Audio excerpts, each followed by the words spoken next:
جندي كوري شمالي يتسلل لمعسكر عسكري كوري جنوبي كجاسوس، لكن وجبة غدا بسيطة تفضحه، لأنه عمره ما أكل بالجودة دي في كوريا الشمالية. الشك يبدأ فوراً. الرقيب يقرب منه ويسأله: هو منين؟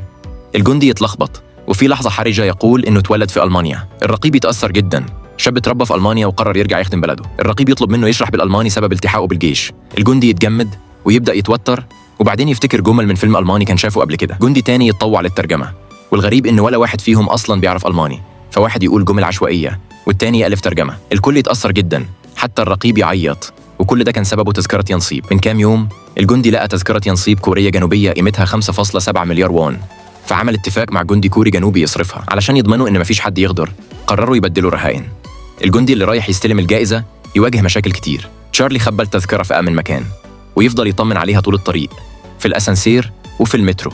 بنت تقعد قصاده تسيء الفهم، فتصوره وتنزل الصورة على الإنترنت. في وقت قليل الصورة تنتشر، وناس تبدأ تصوره وتتابع مكانه، وهو مش واخد باله.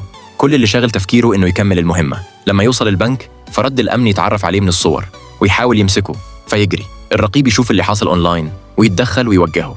في الآخر الجندي ينجح ويستلم الجائزة، ويرجع المعسكر بشنطة فيها حوالي 6 ملايين دولار. وقبل ما يفرحوا ويقسموا الفلوس، خنزير بري يدخل المكان فجأة.